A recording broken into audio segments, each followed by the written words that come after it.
Buenos días. Hoy les vamos a hablar de las ondas electromagnéticas. El objetivo es analizar las magnitudes de una onda electromagnética y el vector de Poynting.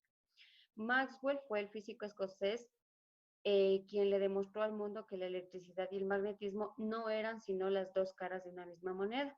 Ambos fenómenos están íntimamente relacionados. Maxwell unificó la teoría de la electricidad y el magnetismo en cuatro elegantes y concisas ecuaciones cuyas predicciones no tardaron en ser confirmadas. En estas ecuaciones, una de las ecuaciones es la inducción de Faraday, ¿ya? Para esto necesitamos saber el campo electromagnético. Llamamos campo electromagnético a la región del espacio por donde se propagan las ondas electromagnéticas, es decir, el conjunto de los campos eléctrico y electromagnético. Al unir, por ejemplo, un imán con una batería, ahí se produce el campo electromagnético. Este tipo de campo tiene, por lo tanto, propiedades eléctricas y magnéticas, y son el producto o el origen de una onda electromagnética. Es el movimiento de electrones a través de un metalo conductor, y dichas ondas se propagan a través del espacio a la velocidad de la luz, que como ustedes saben puede ser 300.000 kilómetros por segundo o 3 por 10 a la octava metros por segundo, que es una constante. Este es el principio de funcionamiento de una antena de radio. Ya, vamos aquí al radio. Un radio, como usted puede observar, está compuesta de una antena, que es un conductor metálico capaz de emitir o captar ondas electromagnéticas.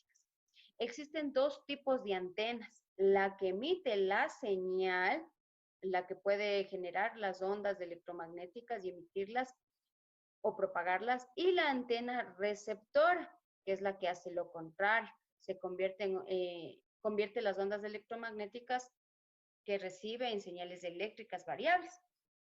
Cuando hablamos de señales electromagnéticas, nos referimos a las ondas de radio y televisión. Estas ondas son electromagnéticas, por lo tanto, se propagan a la velocidad de la luz.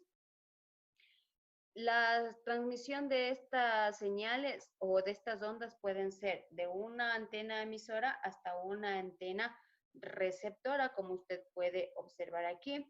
Y tenemos dos tipos, ¿no? La que va directamente de la antena emisora a la antena receptor, sin pasar la atmósfera, nada de eso. Y la segunda es de la antena emisora hacia la ionosfera, que refleja esas ondas hacia la Tierra y recibe la onda receptora. Esto ocurre bastante con lo que son las señales de cable. Entonces, cuando vienen señales que vienen de otros lugares más lejanos, ¿ya? Entonces, si tu antena es más larga, va a recibir mayor señal electromagnética, y si es más corta, pues obvio, no va a recibir este tipo de señales. Por eso es que a veces en los automóviles le ponen una latita de Coca-Cola, puede ser.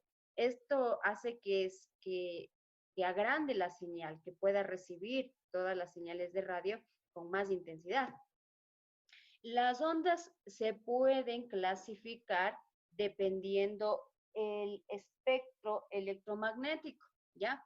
De este tipo de ondas podemos visibilizarlas. Por ejemplo, aquí van desde las frecuencias electromagnéticas bajas, que son de radio, las que vienen al computador, son bajas, ¿ya? Y tenemos la del microondas, que ahí ya va un poquito, ya empieza a subir las señales del microondas, va de 10.10 gigahertz, ¿ya? Estas ondas no son ionizantes, ya son las normales que pueden generarse, ¿ya? Tenemos también las ondas ultravioletas, que están en un valor de 10 a la 14ª hertz. Estas ondas vienen del sol. Tenemos los rayos X, que son más grandes, son de 10 por 10 a la 20ª. Son rayos X, son ondas de frecuencia más alta, su frecuencia es más alta. Y tenemos también los rayos gamma, que estas pueden, en cambio, no se pueden observar, pero son súper peligrosas. Pues igual vienen hasta una frecuencia de 10 por 10 a la 26 Hz. Son las ondas más altas. Tenemos desde las mínimas, que no se pueden sentir y no hacen daño en realidad, son las ondas de televisión, o las ondas de radio hasta las ondas más altas, que son los rayos gamma, ¿sí? Vamos a las magnitudes de una onda que ya hemos revisado en clases anteriores. Tenemos la longitud de la onda, como usted sabe, se representa con la letra griega y es igual a la velocidad de la luz sobre la frecuencia. Tenemos también la fórmula de la frecuencia, que es igual a la velocidad de la luz sobre la longitud de onda. Tenemos aquí del periodo, que es 1 sobre la frecuencia. Las unidades de medida de la longitud de onda en metros, de la frecuencia en hertz, de la velocidad de la luz, que usted sabe que es constante, 3 por 10 a la octava metros por segundos, y la del periodo, que en este caso es un tiempo en segundos. Vamos a resolver un ejercicio. Una onda electromagnética posee una frecuencia de 40 MHz que es transmitida al vacío y genera un campo magnético de 500 Newton Coulomb. Determina la longitud de la onda, el periodo y la magnitud del campo magnético. Por aquí ustedes pueden ver que tienen nuevas magnitudes de medida. Vamos a los datos para poder conocer estas magnitudes. La frecuencia tiene 40 MHz. Nosotros no trabajamos en megahertz, tenemos que transformarle a hertz normal. Para eso lo único que va a hacer va a aumentar por 10 a la sexta y ya está transformado. Esa sería la unidad de medida de transformar de megahertz a hertz. Va a aumentar por 10 a la sexta. Tenemos aquí una magnitud nueva que es el campo eléctrico, que puede estar medida de dos formas. En Newton Coulomb o también en voltaje sobre metro, pero en este caso está en Newton Coulomb. Ese es el campo eléctrico y se representa con la E. ¿Ya? Entonces, nuestras incógnitas son la longitud, el periodo y el campo magnético. Vamos primero a la longitud de onda. Copio la fórmula que voy a utilizar, que es longitud es igual a la velocidad de la luz sobre la frecuencia. Reemplazo los valores. En la velocidad de la luz, 3 por 10 a la octava metros por segundo. La frecuencia, la que me da, acuérdese que ya está transformado a hertz, 40 por 10 a la sexta hertz. Hago una simple división y la respuesta me da 7.5 metros. Es una simple división. Periodo. El periodo, la fórmula es 1 sobre la frecuencia. Vamos a reemplazar el valor de la frecuencia. Recuerda que está transformado de megahertz a hertz. 40 por 10 a la sexta hertz. Hago una simple división y la respuesta me da 2.5 por 10 a la menos 8 segundos. Debe ser rapidito aquí el tiempo. Y recuerda que el tiempo se mide en segundos. Campo magnético.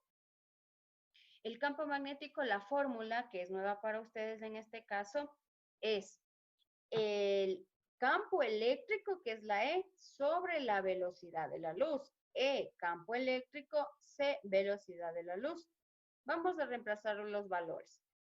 Me dice en este caso el campo eléctrico 500 Newton Coulomb y la velocidad de la luz 3 por 10 a la octava metros por segundo. Hacemos una simple división y la respuesta nos sale 1.667 por 10 a la menos 6 Tesla. Ese es el campo magnético.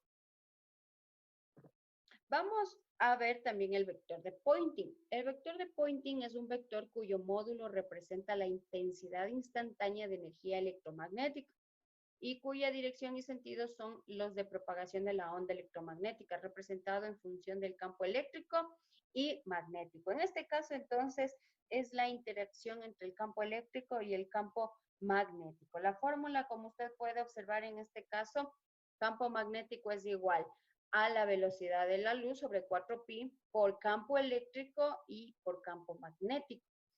Aquí en cada una de las magnitudes está qué significa cada letra y su unidad de medida. Vector de Poynting, la S, su unidad de medida, watts sobre metros al cuadrado. La velocidad de la luz, que es la C, recuerda que es una constante, 3 por 10 a la octava metros por segundo. También tenemos el campo eléctrico que se mide en Newton Coulomb o voltios sobre metros, ¿no? Y la B, que es campo magnético en Tesla. Entonces vamos al ejercicio. La transmisión de una onda electromagnética que proviene del espacio impacta en la superficie de la Tierra con un campo eléctrico de 200 voltios sobre metro. Determinar el campo magnético y el valor del vector de Poynting. Vamos a sacar los datos. Recuerda que la E es el campo eléctrico y se mide en voltios sobre metros o en newton sobre coulomb.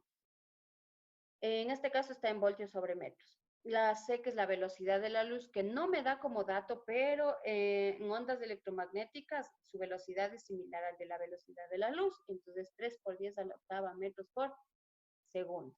Mis incógnitas, campo magnético y vector de Poynting. Campo magnético. La fórmula es el campo eléctrico sobre la velocidad de la luz. Reemplazamos valores. Campo eléctrico es 200 newton coulomb y sobre la velocidad de la luz, que es 3 por 10 a la octava metros por segundo. Hacemos una simple división y la respuesta sale 667 por 10 a la menos 7 Tesla. Vamos a calcular el vector de Poynting. Ese es el vector de Poynting, la fórmula velocidad de la luz sobre 4pi por campo eléctrico y campo magnético. ¿Ya? Entonces vamos a reemplazar los valores en la velocidad de la luz sobre 4pi por 200 voltios sobre metros, que es el campo eléctrico, por 6.667 por 10 a la menos 7 Tesla, que nos salió del campo magnético. Puede multiplicar todo lo de arriba y dividir para 4pi. Y la respuesta del vector de Poynting nos sale 3.183.25 watts metros al cuadrado. Recomendaciones: realizar el taller del libro y enviarla por la plataforma SAE. Organizarte con tus tareas y recuerda que Dios siempre cuidará de ti y de los tuyos. Gracias.